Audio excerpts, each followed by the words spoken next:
राहुल गांधी की संसद सदस्यता चली गई। अब कांग्रेस को इसका बड़ा फायदा हो सकता है, तमाम राजनीतिक विश्लेषक कह रहे हैं। हाँ, कांग्रेस इसका फायदा कैसे उठाती है, रणनीति क्या होती है, यह बहुत महत्व की बात है।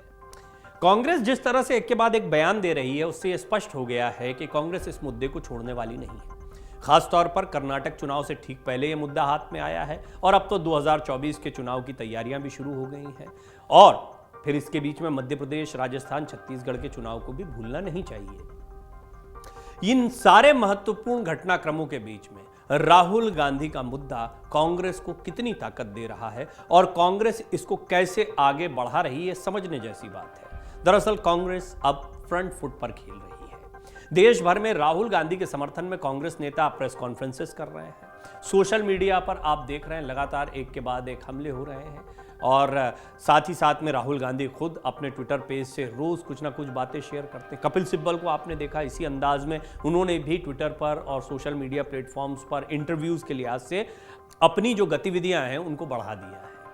बहरहाल ये बात बहुत स्पष्ट है कि कांग्रेस पूरी रणनीति के साथ फिलहाल इस मुद्दे पर आगे बढ़ रही है।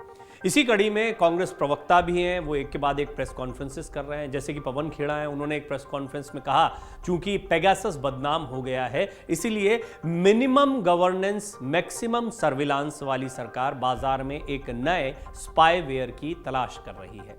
कांग्रेस ने सोमवार को कहा कि केंद्र सरकार 986 करोड़ की कीमत पर पेगासस प्रकार का जासूसी सॉफ्टवेयर कॉपरेटे खरीदने की कोशिश कर रही है और यह भी आरोप लगाया कि इसका इस्तेमाल राजनेताओं, मीडिया, कार्यकर्ताओं और गैर सरकारी संगठनों पर जासूसी करने के लिए किया जाएगा। कांग्रेस प्रवक्ता ने सोमवार को एक प्रेस कॉन्फ्रेंस में कहा, चूंकि पेगासस बदनाम हो गया है इसलिए मिनिमम गवर्नेंस मैक्सिमम सर्विलांस वाली सरकार बाजार में इस नए स्पाईवेयर की तलाश कर रही है। कांग्रेस की तरफ से कई आरोप लगाए जा रहे हैं बीजेपी पर और यह एक ऐसा आरोप है जिसको राहुल गांधी पहले लगा चुके हैं। राहुल गांधी ने इस मुद्दे को उठाया था, आपको याद होगा। राहुल गांधी बाकायदा ये कह चुके हैं कि कुछ अधिकारियों ने मुझे बताया था कि आप थोड़ी सतर्कता बरता कीजिए, आपका फोन हमेशा सर्विलांस पर रहता है। राहुल ने इस जासूसी के मुद्दे को कई बार उठाया, पेगासस के मुद्दे को कई बार उठाया है और विपक्ष के तमाम नेताओं की तरफ से इस तरह के आरोप लगते रहे हैं। बहरहाल अब कांग्रेस जो आरोप लगा रही है उसमें कहा जा रहा है कि सत्तारूढ़ दल विपक्ष से नफरत करता है लेकिन उन्होंने अपने मंत्रियों पर जासूसी सॉफ्टवेयर का इस्तेमाल किया।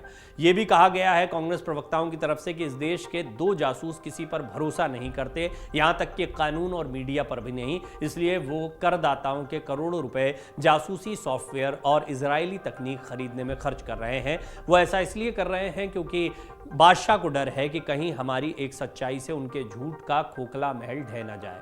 ये तमाम आरोप जो हैं ये पवन खेड़ा प्रेस कॉन्फ्रेंस के दौरान लगाते दिखाई दिए। उन्होंने आरोप लगाया कि सरकार विपक्ष, पत्रकारों, न्यायपालिका, नागरिकों और यहाँ तक कि अपने मंत्रियों की जासूसी करने के लिए तकनीक का इस्तेमाल करती है। उन्होंने इस बात पर भी प्रकाश डाला कि कितने लोग कॉपराइट के बारे में नहीं जानते थे लेकिन ये पेगासस के समान काम करता था और मीडिया के बीच कम चर्चा में था। हालांकि एक अमेरिकी कानूनी फर्म ने कहा कि कॉपराइट पत्रकारों, विपक्षी नेताओं और उनके परिवारों को नियमित रूप से निशाना बनाता है और उनके बारे में जानकारी प्रस्तुत करने के लिए अनैतिक तरीकों का उपयोग करता है। कांग्रेस नेता और वायनाड से सांसद रहे राहुल गांधी लंदन में थे, आपको याद होगा, बहुत पुरानी घटना नहीं है। यहाँ पर उन्होंने कैम्ब्रिज यूनिवर्सिटी में एक कार्यक्रम में हिस्सा लिया था। इसी कार्यक्रम में उन्होंने भारत की मोदी सरकार पर जमकर हमला भी बोल दिया था और भारत सरकार पर उनके इस हमले की तीखी आलोचना भी हुई थी कि क्या विदेशी मंचों पर भारत के अंदरूनी मुद्दों को उठाना चाहिए। बहरहाल वो बहस का एक इतर मुद्दा है लेकिन कांग्रेस ने इसके बाद इस मुद्दे को छोड़ा नहीं। जितनी भी आलोचना हुई उस पर पलटवार कांग्रेस लगातार करती रही है। उन मुद्दों को, चाहे वो लोकतंत्र का मामला हो, लोकतांत्रिक व्यवस्था पर प्रश्न चिन्ह लगाया तो फिर उसके बाद में ये देखा गया कि राहुल गांधी लगातार कहते रहे कि हमें बोलने नहीं दिया जा रहा है, क्या गलत बात कही है, इस तरह का नैरेटिव सामने रखा गया है। दूसरी बड़ी बात यह है कि जासूसी का मुद्दा उन्होंने उठाया था। राहुल गांधी ने भारत में संस्थाओं के नियंत्रण की बात भी कही थी। उन्होंने जो फोन से जासूसी किए जाने के आरोप लगाए थे वो अब ऐसा लगता है, जो ये ताज़ा प्रेस कॉन्फ्रेंस है उसके बाद में, कि उसको लेकर अब कांग्रेस कैसे आगे की रणनीति बना रही है।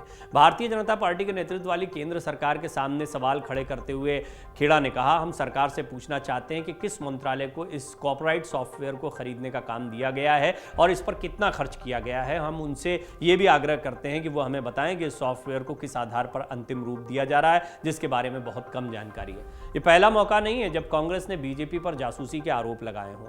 इससे पहले राहुल गांधी जब कैम्ब्रिज गए थे, यहाँ पर उन्होंने बिजनेस स्कूल के छात्रों को संबोधित करते हुए कहा था कि भारत में मीडिया और न्यायपालिका नियंत्रण में है, मेरे फोन में पेगासस से जासूसी होती थी, खुफिया अधिकारियों ने मुझे बताया कि आपका फोन रिकॉर्ड हो रहा है, मेरे ऊपर आपराधिक मामले दर्ज कराए गए हैं। कांग्रेस सांसद राहुल गांधी ने कहा था कि इसलिए हम लगातार दबाव महसूस करते हैं, विपक्ष के खिलाफ मामले दर्ज हैं, मेरे खिलाफ कई आपराधिक मामले दर्ज हैं जो आपराधिक मामलों के तहत नहीं होने चाहिए। राहुल गांधी ने आरोप लगाया कि मौजूदा केंद्र की सरकार की वजह से लोकतंत्र खतरे में है। अब ये जो राहुल गांधी के बयान हैं, ये बहुत स्पष्ट तौर पर बताते हैं कि ये स्ट्रैटेजिकल है, रणनीति के तहत राहुल गांधी और कांग्रेस आगे बढ़ रहे हैं। देखना होगा कि असर जनता के बीच में कितना जाता है। सबसे महत्वपूर्ण बात यह है कि अभी एक विक्टिम कार्ड विपक्ष की तरफ से खेला जाएगा और विपक्ष अभी इस बात को रख रहा है कि एक तो केंद्रीय जांच एजेंसियों का बेजा इस्तेमाल एक बहुत बड़ा मुद्दा बनाया गया कि बड़ी बड़ी जांच एजेंसियों ईडी और सीबीआई को विपक्ष के नेताओं के खिलाफ या गैर बीजेपी शासित राज्यों के मुख्यमंत्रियों मंत्रियों के खिलाफ लगा दिया गया है। इस मुद्दे में सारे विपक्षी दल एक ही पाले में खड़े दिखाई देते हैं और सरकार पर इसी तरह का हमला करते दिखाई देते हैं। दूसरा मुद्दा जासूसी का मुद्दा है। इन दोनों मुद्दों को देखा जाए तो कहीं ना कहीं विपक्ष को कमजोर करने के लिए बीजेपी प्रयास कर रही है। इस तरह का नैरेटिव कांग्रेस की तरफ से रखा जा रहा है। निश्चित तौर पर यह एक ऐसा मुद्दा है जिस पर बहुत मुमकिन है कि अन्य विपक्षी दल भी कांग्रेस के साथ में आए। दरअसल यहां पर बीजेपी के खिलाफ तो तमाम दल दिखाई देते हैं, लेकिन कांग्रेस के साथ नहीं दिखाई पड़ते हैं खुलकर। अब उम्मीद यह की जा रही है, कपिल सिब्बल हैं या अन्य नेता इसके लिए प्रयासरत है, कपिल सिब्बल कह चुके हैं कि यदि विपक्ष को मजबूत होना है तो इसके केंद्र में, विपक्षी एकता के केंद्र में कांग्रेस को रखना पड़ेगा। यानी एक बार फिर कांग्रेस के छाते के नीचे सभी दलों को आना चाहिए। हालांकि आने वाले दिनों में इस बात की भी चर्चा है, राजनीतिक विश्लेषक भी मानते हैं कि अभी इस बात से परहेज करना चाहिए कि कौन केंद्र में रहेगा, कौन ताकतवर है। सबको मिलकर साथ में आना चाहिए, अपने अपनी जगह पर लड़ना चाहिए, जैसा कि फॉर्मूला ममता बनर्जी भी दे चुकी हैं कि आप अपने अपने क्षेत्रों में लड़िए और जीतने के बाद में देख लिया जाएगा।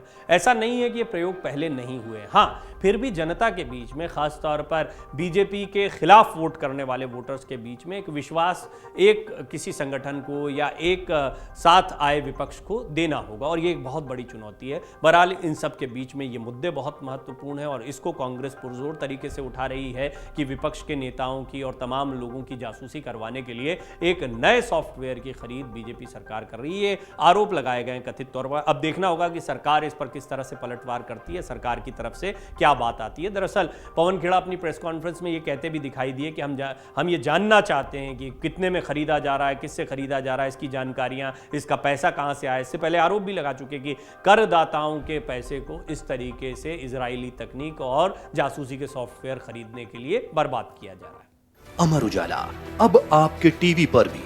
अपने स्मार्ट टीवी पर YouTube पर सर्च करें अमर उजाला, चैनल सब्सक्राइब करें और देखें ताजा खबरें, वो भी HD क्वालिटी में। और हाँ, बेल आइकन दबाना ना भूलें ताकि हर खबर हो आपके घर। अमर उजाला, निष्पक्ष, निर्भीक, निरंतर।